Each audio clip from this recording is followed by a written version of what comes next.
Muy buenos días, mis queridos hermanos. Aquí estamos nuevamente en nuestro culto dominical, nuestro culto de adoración al Señor y muy contentos de tenerles nuevamente por aquí en este modo virtual, ¿no? Que pronto esperemos poder juntarnos y conocernos eh, y poder pues compartir, ¿no? Desde más cerca, ya la verdad que ya merita, ¿no? Como dice, ya merita.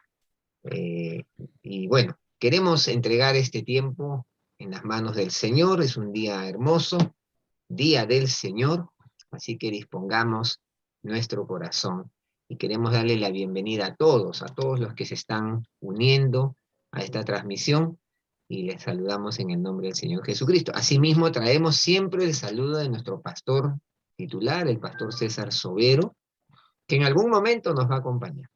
Pastor César Sobero, pastor de nuestra iglesia del INSE, traemos el saludo de él y de su familia. Vamos a orar, hermanos queridos, vamos a orar. Señor, te damos gracias por esta mañana preciosa que tú nos das, por el privilegio de poder adorarte, el privilegio de poder servirte, el privilegio de poder separar este tiempo, este día, para honrarte a ti, para reconocerte como nuestro Dios, como el Dios que creó el cielo, la tierra, la luna y las estrellas. Creemos, Señor, que tú en esta mañana nos concedas el privilegio de escuchar tu voz, de ser instruidos, nos concedas el privilegio de poder tener un encuentro contigo personal, no salir de esta transmisión como llegamos, sino salir edificados, bendecidos, animados, fortalecidos. Señor, ahora dirígenos tú y que tu Espíritu Santo tome control de este servicio, de este culto, a tu nombre, Señor. Gracias por la vida de cada uno de mis hermanos, por nuestros invitados, por quienes se han unido a esta transmisión y bendíceles también a ellos. Te lo pedimos en el dulce nombre de nuestro amado Señor Jesucristo, quien hace posible que hoy estemos aquí. A Él la gloria, a Él la honra. Es en su nombre que oramos, oh Padre. Amén. Amén. Amén. Muy bien, vamos a invitar a nuestra hermana Carmen Vilches, que tiene la lectura de la palabra en esta mañana, siguiendo nuestro recorrido a través de la Biblia, ¿no? Cada día. Adelante, Carmencita. Ok. Buenos días, hermanos y hermanas. La palabra de Dios dice así. Además respondió Jehová a Job y dijo, ¿es sabiduría contender con el Omnipotente? El que disputa con Dios, responda a esto. He aquí yo soy vil, que te responderé. Mi mano pongo sobre mi boca. Una vez hablé más, no responderé. Aún 2 veces más, no volveré a hablar. Respondió Jehová a Job desde el torbellino y dijo, cíñete ahora mismo como varón tus lomos. Yo te preguntaré y tú me responderás. ¿Invalidarás tú también mi juicio?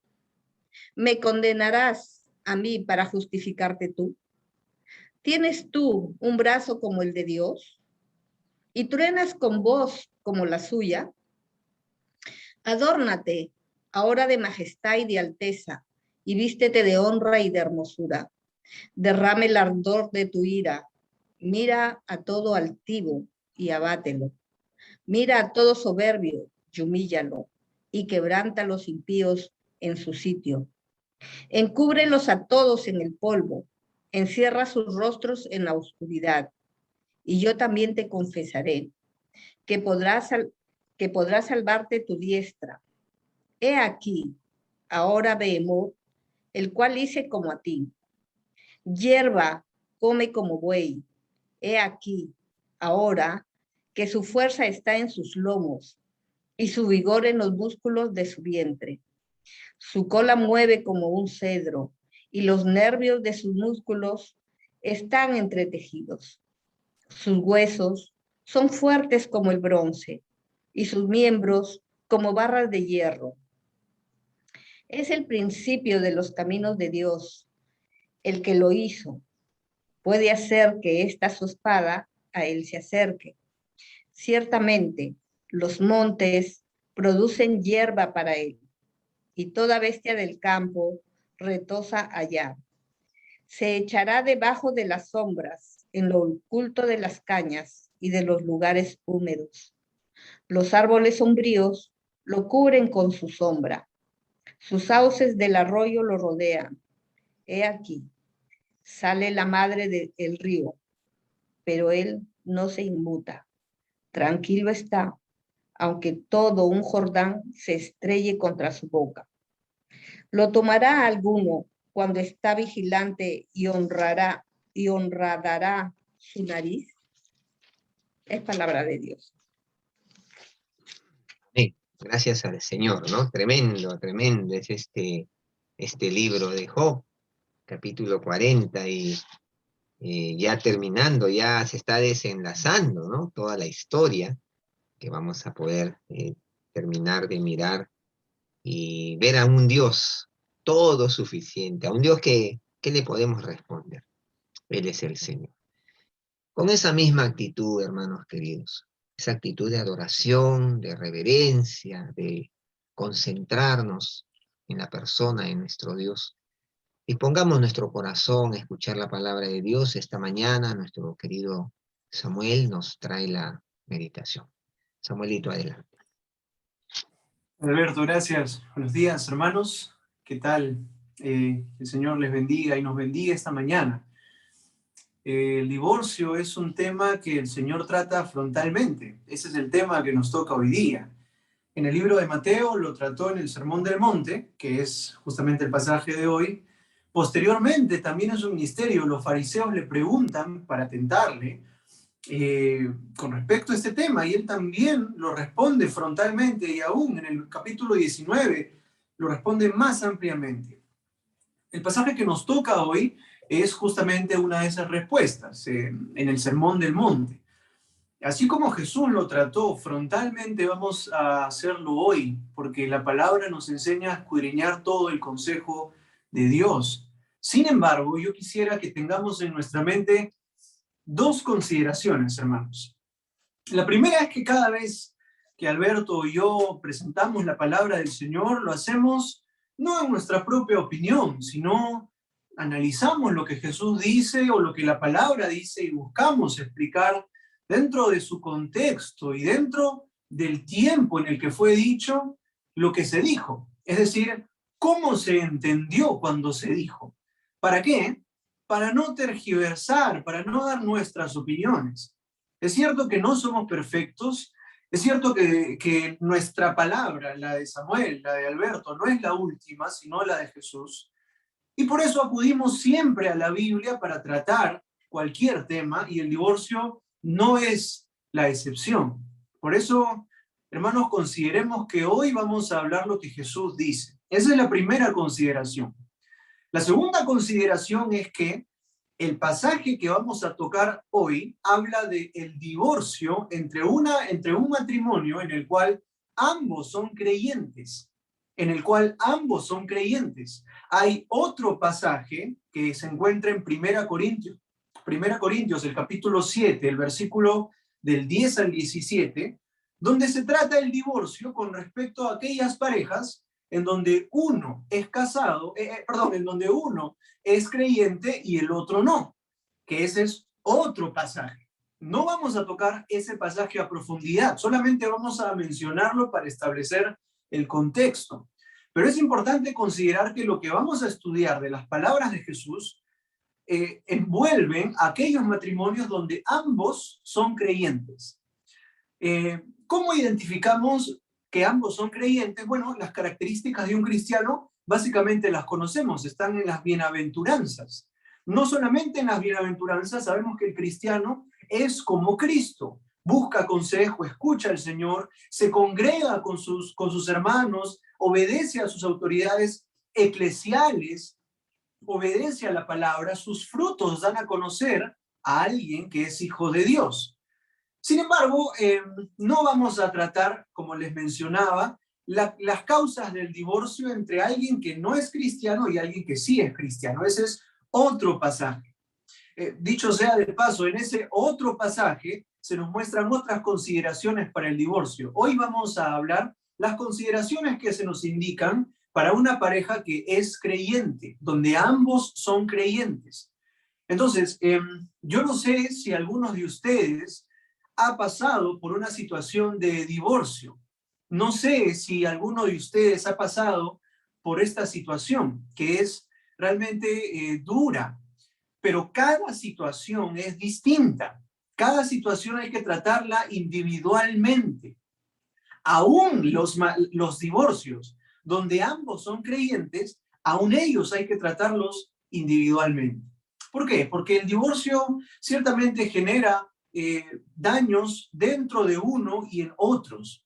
Entonces, si es que este tema no aplica a usted, si es que usted pasó por un divorcio cuando no estaba en Cristo, entonces, si este tema, esta consideración, este pasaje no aplica a usted, no aplique culpa donde no la hay. No aplique una carga donde no la hay. Por el contrario, recuerde que el Señor ha comenzado la obra en usted, ha comenzado y está en el proceso de restauración de su vida, y Él la va a culminar hasta el día de Cristo. Él está con usted y se mantendrá con usted y seguirá obrando en usted. Amén. Con esas dos consideraciones, hermanos, vamos a tratar el pasaje en el cual Jesús nos habla hoy. Vamos a orar. Padre, ruego tu guía esta mañana para tocar en tu autoridad, en tu sabiduría y en tu sencillez este pasaje. Edifica tu iglesia y entrego a ti mis dones, pues quiero usarlos también para la edificación de ella, Padre. En el nombre de Jesús. Amén. Mateo, el capítulo 5, el versículo 31 y 32. Mateo 5, 31 y 32 dice así: también fue dicho, cualquiera que repudie a su mujer, dele carta de divorcio, pero yo os digo que el que repudia a su mujer, a no ser por causa de fornicación, hace que ella adultere. Y el que se casa con la repudiada comete adulterio. Estamos estudiando el Sermón del Monte. Estas son enseñanzas dadas a los discípulos. Se iniciaron con las bienaventuranzas que hace unas semanas vimos. Las bienaventuranzas son las características de los discípulos de Cristo. Luego el Señor pasó a la explicación de la identidad de los cristianos, la luz y la sal. Y finalmente estamos en el bloque en el cual nuestro Señor corrige las interpretaciones y el entendimiento de la ley. De manera que los cristianos deban vivir conforme a ellos. Al iniciar este bloque, el Señor Jesús trató con respecto al sexto mandamiento: no matarás. Luego pasó al séptimo mandamiento: no adulterarás, no cometerás adulterio. Y en ambos casos el Señor indicó que el pecado no inicia en la acción de matar o de adulterar, inicia en el corazón. Por un lado en el enojo contra el hermano y por otro lado en la lujuria para con la mujer.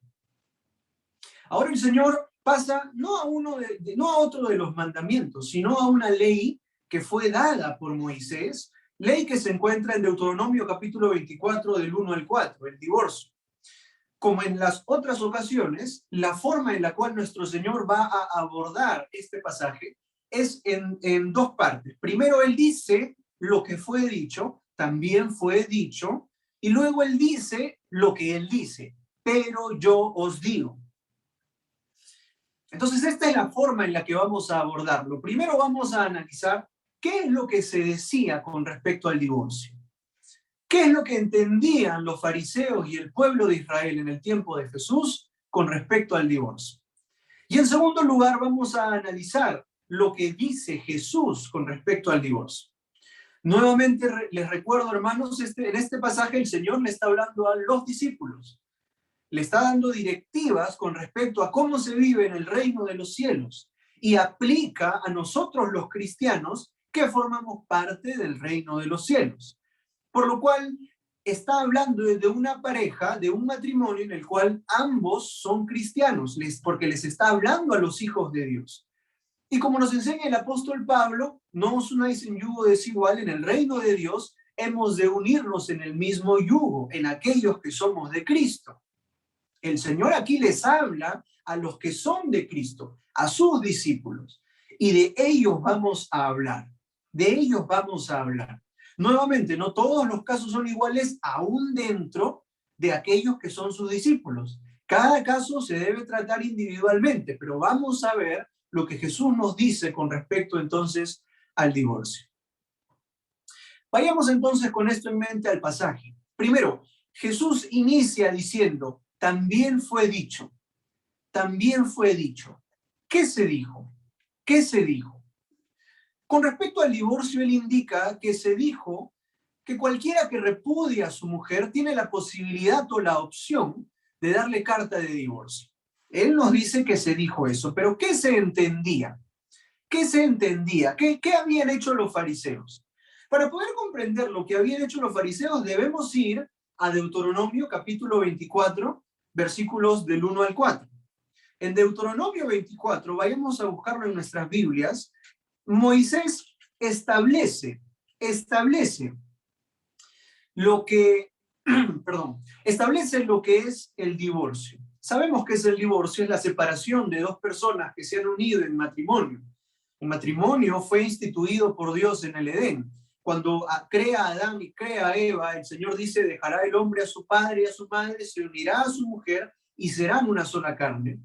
Y el matrimonio fue instituido sin la posibilidad de la separación. El Señor no dice, pero si el hombre o la mujer encuentra algo, entonces ya no podemos unirnos, ya pueden no estar juntos. No hay posibilidad del matrimonio al inicio. El Señor, nuestro Dios, no lo instituye así. Fue instituido para la unión permanente. Una vez unidos, el hombre y la mujer quedaban unidos para siempre. Sin embargo, en el transcurso de los años, el matrimonio se fue desvirtuando.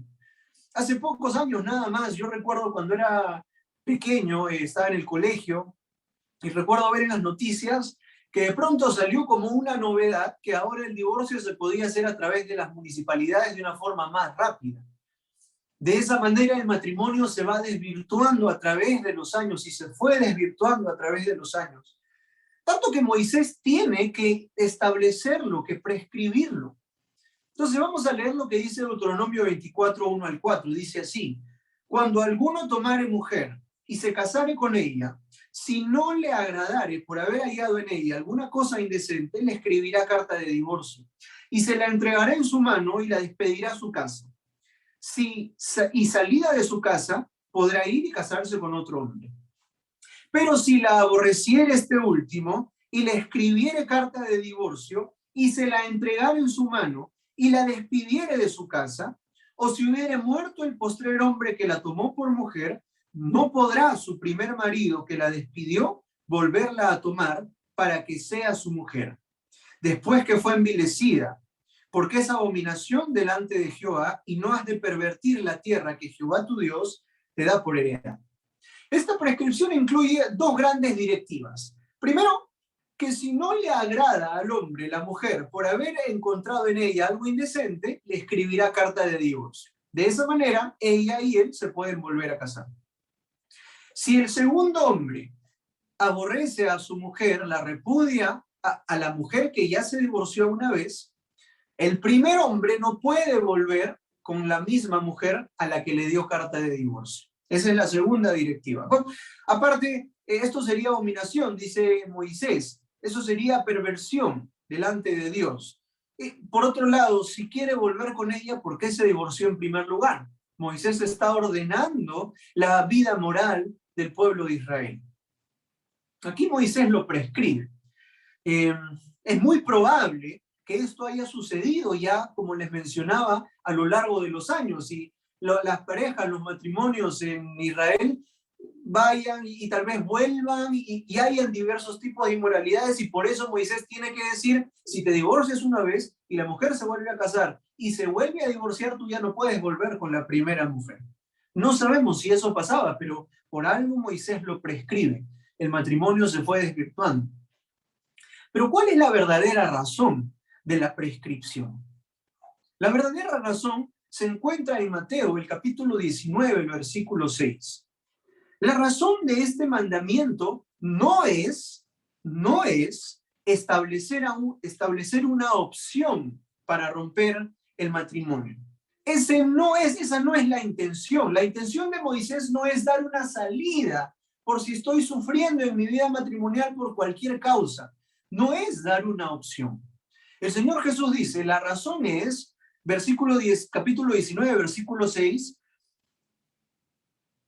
capítulo 19, versículo 6. Ellos estaban tan empecinados por la dureza de su corazón, por la dureza de su corazón.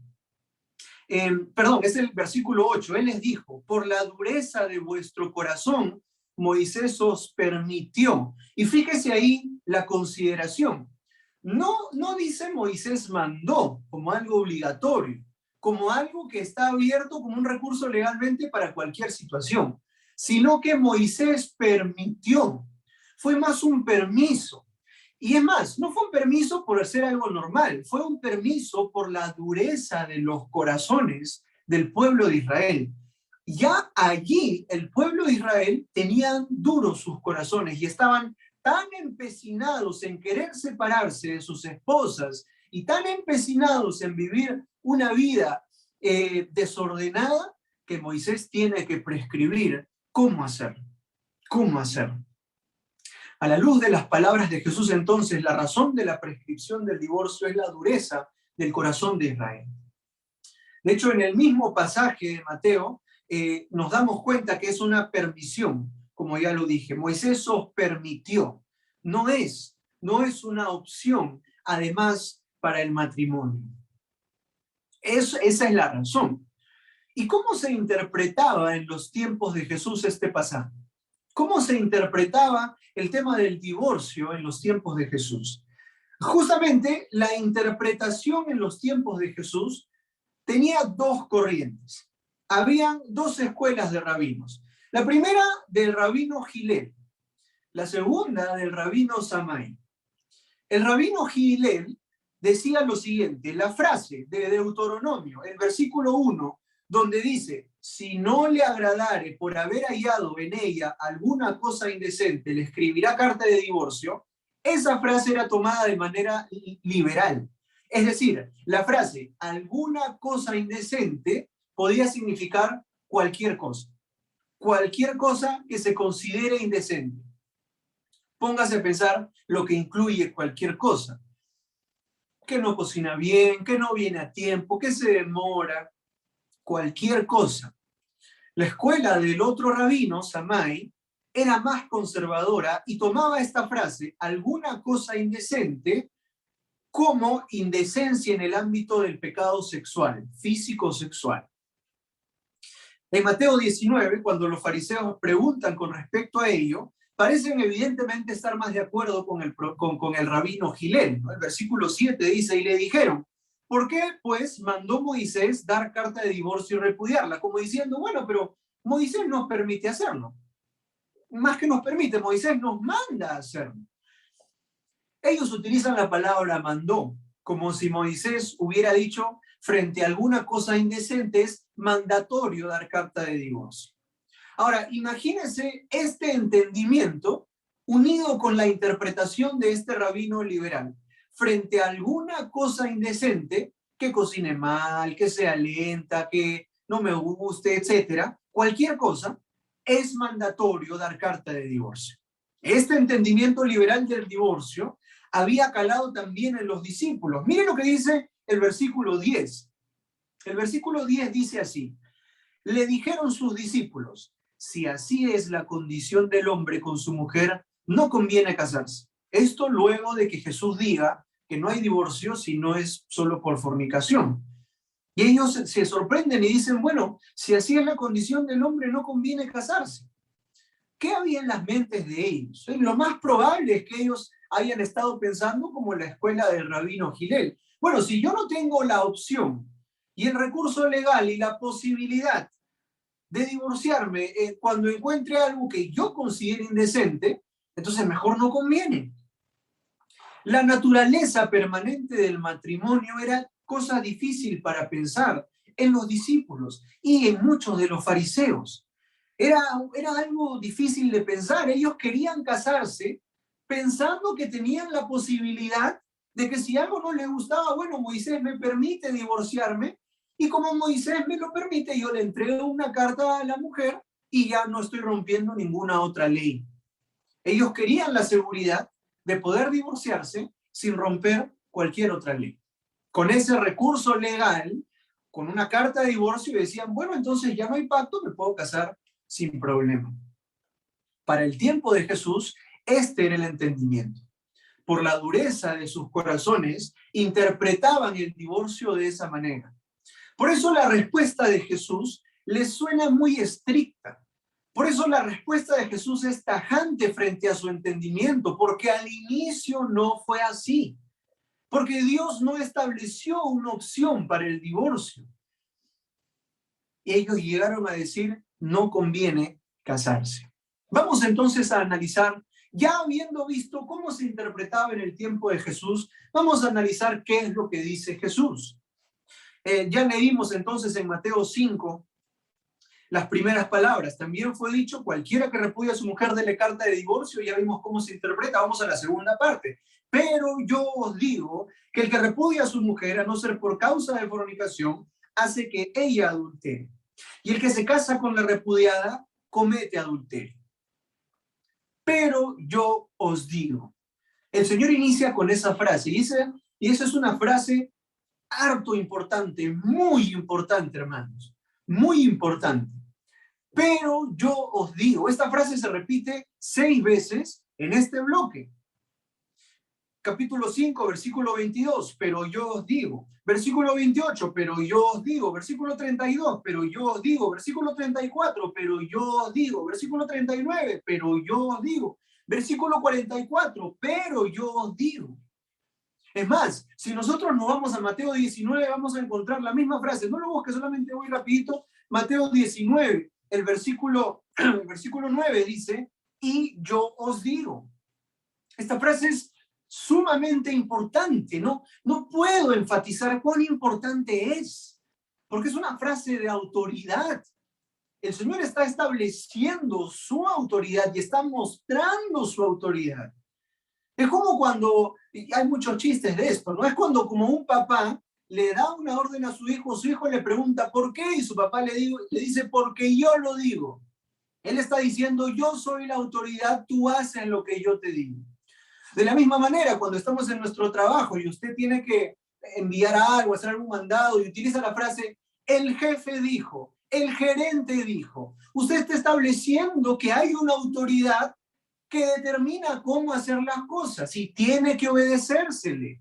Jesús está diciendo eso, pero yo os digo, su palabra es la autoridad.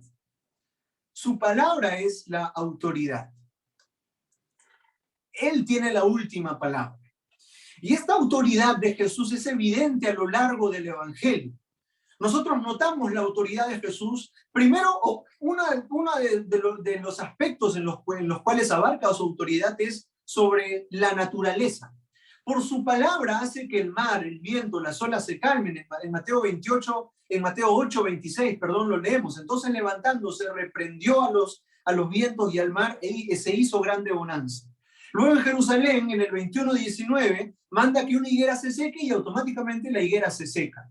Luego en el 14:25 Jesús camina sobre el mar y llama a Pedro. Pedro le dice, bueno Señor, si tú eres quien dice ser, que yo camine en el mar. Y Jesús le dice, ven. Y Pedro comienza a andar en el mar. Y el agua entonces se vuelve como un piso. Jesús tiene autoridad sobre la naturaleza. Jesús también tiene autoridad sobre los seres celestiales. En diversos pasajes nosotros encontramos cómo Él saca fuera demonios. En el 4:24, por ejemplo, Él sana a los endemoniados cuando la multitud se le agolpa. En el 8:31, los demonios le piden permiso para ir a un lugar y le dicen, si nos vas a echar de aquí, permítenos ir para allá. En el 15:22, cuando la mujer cananea viene y le dice, mi hija está sufriendo, es atormentada por un demonio, Él, sin ver a la hija, la sana. Tiene autoridad sobre los demonios, pero también sobre los ángeles. En el ayuno, luego del ayuno de los 40 días, dice la palabra que vienen ángeles y le servían. No solo esto, sino que en el 26:35, él le dice a los que están en el arresto, porque este es en el lugar del arresto, él dice que él puede orar a su padre y su padre le enviaría más de 12 legiones de ángeles si él las pide. Y los ángeles evidentemente no iban a ir para hacer lo que ellos querían. Él las iba a pedir y lo iban a defender. Jesús tiene autoridad sobre los seres celestiales. Jesús tiene autoridad sobre también el cuerpo humano. Su autoridad no solamente abarca la naturaleza y tampoco los seres celestiales, abarca también el cuerpo humano, y lo hemos leído en distintos pasajes del Evangelio. Cuando viene un enfermo, él lo sana con una sola palabra o los toca. Es más, una mujer se acerca detrás de él y él, sin aparentemente darse cuenta, él, sabiendo que salió poder de él, sanó a la mujer. Es más, así como echa fuera un demonio a la hija de la mujer cananea, sana a personas que no están directamente allí con él. Él tiene autoridad sobre el cuerpo humano, sobre sus enfermedades, pero también sobre su forma corporal. En Mateo 17 nosotros encontramos la transfiguración. Él cambia su forma corporal y de pronto su rostro, dice la palabra, resplandece como el sol y sus vestidos se hicieron blancos como la luz. Él tiene autoridad sobre todas estas cosas, pero allí no acaba su autoridad, tiene también autoridad sobre la vida y sobre la muerte. Sobre la vida y sobre la muerte. Cuando la viuda de Naín viene a él, él resucita a su hijo. Cuando la hija de Jairo muere, él resucita a la hija de Jairo. Cuando le dicen que Lázaro está muerto o está por morir y Jesús llega y ya está muerto, Jesús resucita a Lázaro. Pero ahí no acaba, porque él se resucita en poder propio a sí mismo. Y ahí tampoco acaba, porque él va a resucitar a todos los que murieron en él. Su autoridad abarca todo, hermanos. Pero yo os digo, es una frase que implica su autoridad, que sus palabras son autoridad. Y si todas estas cosas, la naturaleza, el cuerpo, la vida, la muerte, se someten a su autoridad, nosotros también hemos de someternos a su autoridad. Pero yo os digo, sí, Jesús tiene autoridad sobre todas estas cosas, sí las tiene. Y todas estas cosas le obedecían. Y cuando hablaba a la gente, luego de hablar en el 7, 28, 29, la gente se admiraba de lo que él decía, porque dice el 7, 28, y cuando terminó Jesús estas palabras, la gente se admiraba de su doctrina porque les enseñaba como quien tiene autoridad, y no como los escribas. Y no como los escribas. Toda esta autoridad está dentro de la frase del Señor, pero yo os digo. Pero yo os digo. Hermanos, la lógica pecaminosa de este mundo, de hacer un divorcio más fácil o más difícil, de hacer un divorcio más llevadero, que acaben todo bien y que de pronto todo sea rápido, en un divorcio express, no es la última palabra para nosotros los hijos de Dios. Las razones, las causales de divorcio que nos presenta la página del gobierno no son la última palabra. La última palabra la tiene el Hijo de Dios, Cristo Jesús. Pero yo os digo, y nosotros hemos de obedecerle como cristianos que somos. No hay mayor frase que tenga autoridad que la de Jesús. Y así como todo le obedece, nosotros también tenemos que hacerlo. Pero yo os digo que, ¿qué es lo que él dice? ¿Qué es lo que él dice? Él dice así, que el que repudia a su mujer a no ser por causa de fornicación hace que ella adultere. Y el que se casa con la repudiada comete adulterio. En otras palabras, que si alguien dentro de los matrimonios constituidos por dos creyentes piensa que una carta de divorcio, aludiendo cualquier tipo de razón, libera del matrimonio realizado delante de Dios, está equivocado. Los fariseos tergiversaron la ley otorgada, permitiendo rupturas por cualquier causa indecente. Nuestros gobiernos, nuestros estados, tienen sus causales de divorcio también establecidos. Pero dentro de una pareja cristiana, no es así. Para los matrimonios entre creyentes, el divorcio no es un recurso al cual acudir por causas distintas a la del pecado sexual físico cometido. Dios, al inicio de la creación, no lo instituyó con esa opción. Vamos a Mateo 19, 1 al 2, y desde ahí vamos a leer lo que dice el Señor. ¿Por qué desde Mateo 19? Porque aquí lo trata ampliamente y casi con las mismas palabras que Mateo 5:32. Entonces, ya que consta de más explicación, vamos a tratar este tema del divorcio desde Mateo 19. Capítulo 19, versículos del 1 al 12. Capítulo 19, versículos del 1 al 12. ¿Lo tenemos? ¿Sí? Capítulo 19, del 1 al 12, dice así. Aconteció que cuando Jesús terminó estas palabras, se alejó de Galilea y fue a las regiones de Judea, al otro lado del Jordán, y le siguieron grandes multitudes y lo sanó allí. Entonces vinieron a él los fariseos, tentándole y diciéndole, ¿es lícito al hombre repudiar a su mujer por cualquier causa? Él, respondiendo, les dijo, ¿no habéis leído que el que los hizo al principio, varón y hembra los hizo? Y dijo, por esto el hombre dejará a padre y madre y se unirá a su mujer, y los dos serán una sola carne.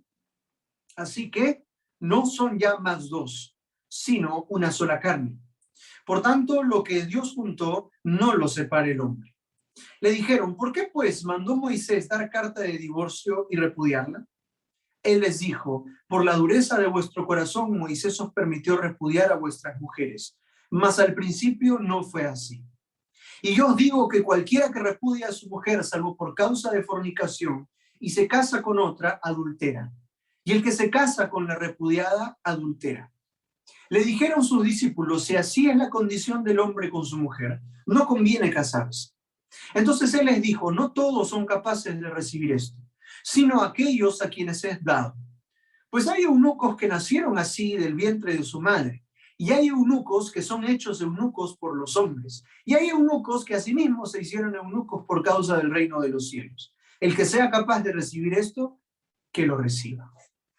Los fariseos preguntan por este tema. Recuerden que en el tiempo de Jesús se está desarrollando este debate. Gilel el liberal, Samay el conservador. Muchos de ellos, por tanto, creen que el divorcio se puede dar fácilmente por cualquier causa. Creen que con un recurso legal terrenal pueden romper el pacto delante de Dios, algo espiritual. Y entonces le preguntan para tentarlo. Y el Señor responde tajantemente, no, no es lícito. De hecho, no dice no. El Señor recurre al sarcasmo y les dice, pues, no sabían o no han leído que el que los hizo al principio, varón y hembra, los hizo. Les hace recordar lo que Dios dice en Génesis, serán una sola carne. Los fariseos debían saber esto. Por eso recurre al sarcasmo el Señor. Luego agrega una conclusión. Ya que Dios los une, ya que son una sola carne, Dios los juntó. Así que no son ya más dos, sino una sola carne. Por tanto, lo que Dios juntó, no lo separe el hombre.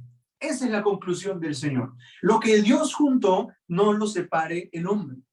En resumen, en el principio fue establecido que el hombre se uniría a su mujer, que sería una sola carne, y que esto es una unión que Dios realizó, no el hombre. Por eso el hombre no puede, con una carta terrenal, disolver lo que Dios unió espiritualmente también. Si bien es una unión aquí en la tierra, es delante de Dios y consta de una unión espiritual de parte de Dios. Esa es la primera pregunta de los fariseos y la primera respuesta de Jesús.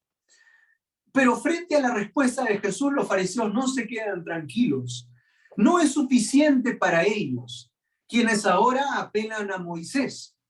Y entonces, como explicamos, frente a su interpretación errada del pasaje, su pregunta es, versículo 7, ¿por qué pues mandó Moisés dar carta de divorcio y repudiarla? Como si hubiera sido obligatorio. Que al encontrar cualquier causa, ellos acuden un recurso legal. Pero ahora Jesús da la correcta interpretación de lo que dijo Moisés, que lo vimos al inicio, por la dureza de su corazón, y recurre a su respuesta primera. pero así no fue al principio. Y nuevamente la importante frase de Jesús, versículo 9, muy importante. Y yo os digo, Él es la autoridad. ¿Qué dice Él? Que cualquiera que repudia a su mujer salvo por causa de fornicación y se casa con otra, adultera. Y el que se casa con la repudiada, adultera. La palabra fornicación tiene un significado que abarca cualquier acto de inmoralidad sexual física. Fornicación, adulterio. Si esto está involucrado, entonces hay divorcio, hay separación y puede uno divorciarse y queda libre para casarse. Si no, entonces no hay otra razón para el divorcio. La conclusión del Señor es lo mismo que dijo en el Sermón del Monte, pero esta vez ya tenemos toda su respuesta, todo el panorama. Desde lo que fue al inicio, Dios no indicó una posibilidad para el divorcio. No indicó el divorcio tampoco como una posibilidad, sino que instituyó el matrimonio como la unión entre el hombre y la mujer e instituyó que estos dos serán una sola carne y que a ellos los une Dios. Por lo que, al ser una unión también espiritual, el hombre que es terrenal no puede romperlo y por lo tanto sus recursos terrenales tampoco. A no ser que haya algún pecado sexual físico implicado. Solo entonces puede haber divorcio y si no, no. Eso es lo que dice el Señor en este pasaje. Eso es lo que dice dentro de ese contexto y eso es como lo entienden los que lo escuchan. ¿Cómo se aplica esto a nosotros? A nosotros su iglesia y a nosotros sus hijos. Dijimos al inicio que el contexto es una pareja donde ambos son creyentes.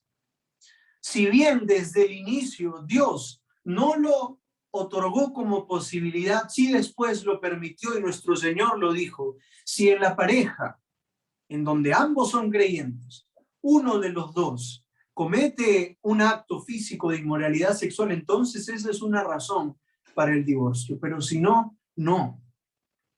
Y dijimos que dentro de las características de los creyentes hay varias características. Porque usted pudiera estar pensando, y bueno, ¿y qué sucede si mi pareja que dice que es creyente hace lo que hoy escuchamos mucho, agresión física, agresión psicológica o algún tipo de agresión? Tal vez no es creyente. Tal vez no es creyente. Hay diferentes características para los creyentes y por eso digo que cada caso es distinto, que cada caso hay que verlo de manera individual y en su contexto matrimonial. Pero esto es lo que dice el Señor para las parejas de creyentes. La dureza del corazón hizo que se permitiera el divorcio en casos de adulterio. Los fariseos lo interpretaron de otra manera y permitieron todo. Hoy actualmente los estados permiten diferentes razones, pero para nosotros sus hijos, las razones que importan son las que Jesús dice. Ellos pensaban que si no les gustaban más sus esposas, con una carta ya quedaban libres, listos para un nuevo matrimonio, pero no.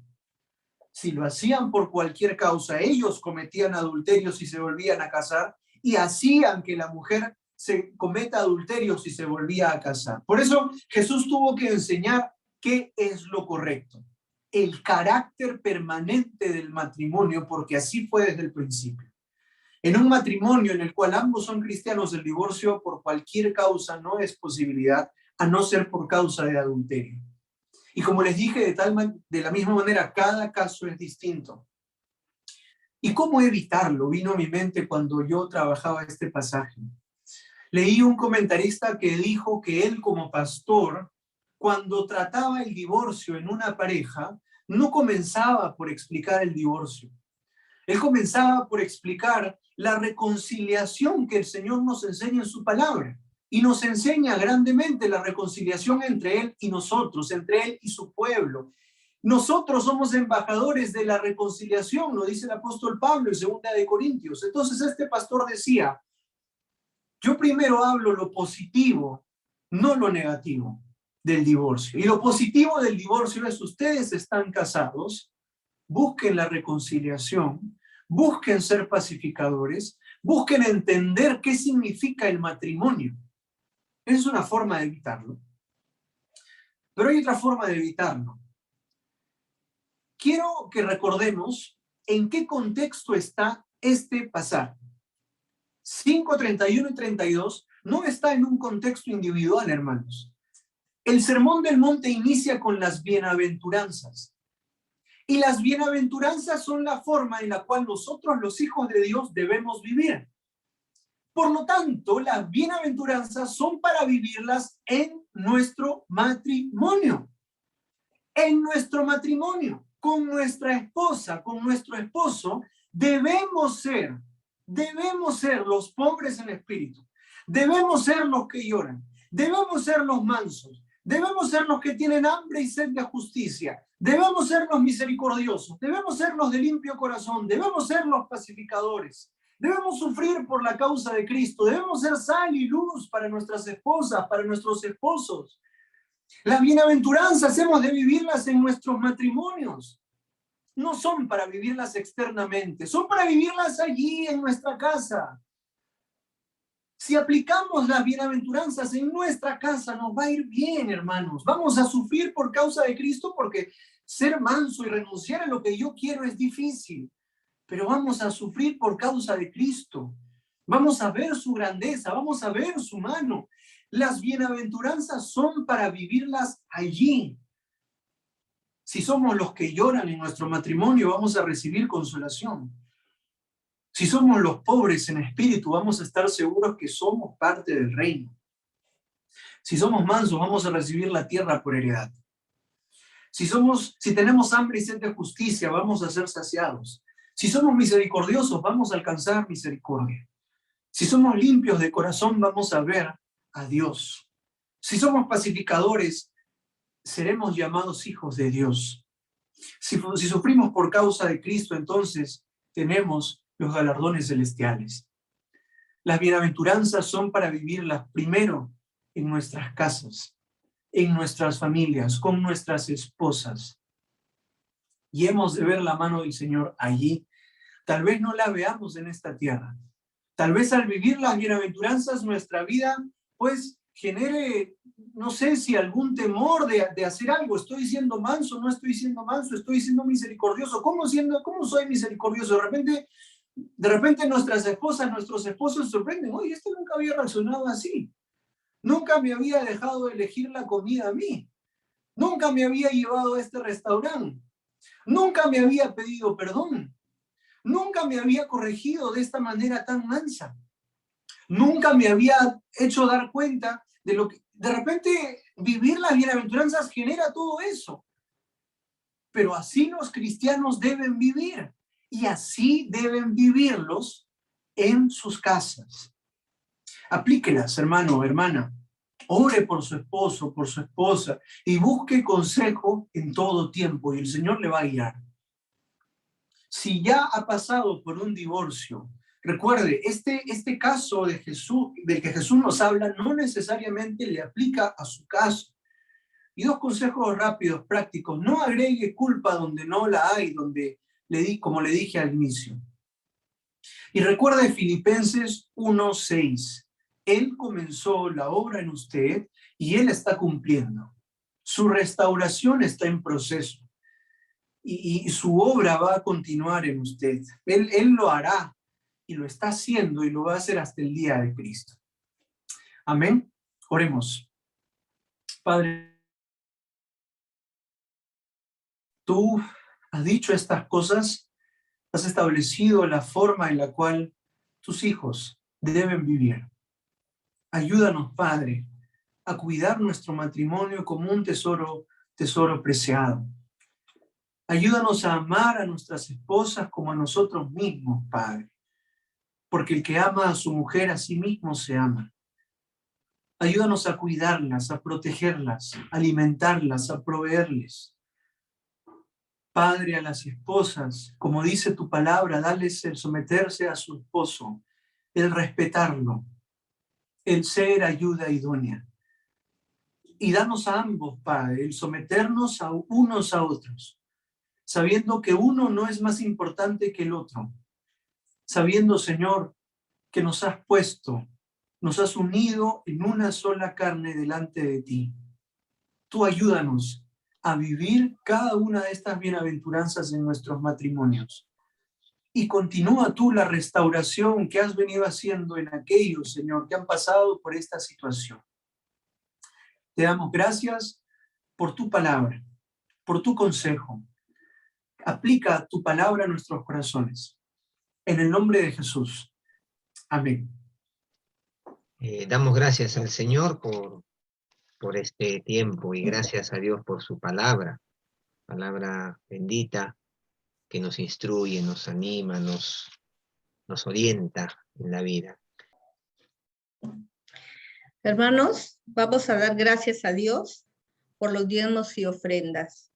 La palabra del Señor dice en Proverbios 3, 9 al 10, honra a Jehová con tus bienes y con las primicias de todos tus frutos, y serán llenos tus graneros con abundancia, y tus lagares rebosarán de mosto. Bendito Dios, te damos gracias por cada ofrenda, Señor, que tú permites, Padre, poder ofrecerte a ti, porque eres el dueño de todo, Señor. Bendice cada ofrenda, cada diezmo, Señor, del dador alegre. Tú bendices, Señor, cada corazón alegre que va a ser la hacedora de tu palabra en esta área, Señor, dando tus ofrendas, dando el diezmo para la extensión de la palabra, Señor. Bendice a cada uno de nosotros, a cada dador alegre. De la misma manera, Señor, tu palabra dice que bendigamos a los misioneros, que tu palabra dice, Señor, benditos sean los pies que anuncian la paz. Bendito a cada hermano, a cada hermana misionero, a cada pastor, que tú le has puesto en su corazón ir a predicar la palabra a las diferentes partes del mundo. Bendice a cada misionero de cada país, de cada continente, representando a la Iglesia Alianza Cristiana y Misioneras, los misioneros del mundo, de todas las iglesias, Padre. Que tu palabra, Señor, corra como ríos de agua viva. Padre bendito, renueva las fuerzas de cada misionero. Te pedimos por la protección de sus vidas, que sean librados, Señor, de toda opresión o causa de muerte, Padre bendito, para que todas sus necesidades sean cubiertas en lo económico, en toda área, Padre bendito. Que cada misionero, Señor, tenga la fortaleza y que tú le renueves sus fuerzas como la de búfalo, Señor, que le renueves las fuerzas como de las águilas, Padre Santo. Cúbrelos con tu sangre bendita, Señor, a donde quiera que ellos vayan. Y te pedimos de la misma manera, Señor, por nuestro país. Tú quitas y pones reyes, Señor. Tú eres el que permites que tengamos a cada líder, a cada persona que tú las has puesto en eminencia, Señor. Te pedimos por las necesidades de cada compatriota, por las necesidades de la nación económica, política y social, Padre. En este día, Señor, te damos gracias por nuestro Perú. Es un país muy rico en recursos, Señor, y pedimos tu mano poderosa, llena de misericordia sobre nuestro pueblo. Padre, tenemos muchas necesidades. Usa, te lo suplico, Señor, a los líderes de nuestro país para que ellos puedan ser instrumento de justicia y equidad para cada peruano, para cada peruana, Señor, para cada joven, niño, adulto. Señor, necesitamos tanto de ti en nuestros líderes, en nuestro presidente, Señor. Dale sabiduría, ponle a su lado, Señor, algún creyente que pueda hablarle de tu palabra para que él pueda conocerte a ti en toda la cúpula del liderazgo de nuestro país, Señor. Gracias te damos, Señor, porque tú escuchas las oraciones del justo, Señor, y nos das conforme a tu voluntad. Conocedora de todo esto, Padre, también te pedimos de una manera muy especial por nuestra sede, la Avenida del Ejército, por nuestro amado Pastor Meyer, por Samuelito y cada una de las familias representadas, Señor, aquí en estos momentos. Cuídanos y guárdanos, Señor. Guíanos en todo tiempo, guíanos en todo proyecto que hay para dentro de la iglesia, para la extensión de tu reino, Señor. Ayúdanos a seguir mirándote a ti, a seguir en tus caminos, Padre. Yo sé que tú eres el que hace la obra y que tu iglesia vaya creciendo tanto en número como en sabiduría, a la altura de tu Hijo Jesucristo, Padre. Te dejamos todo esto en el nombre de tu Hijo amado, nuestro Señor y Salvador, Cristo Jesús. Amén.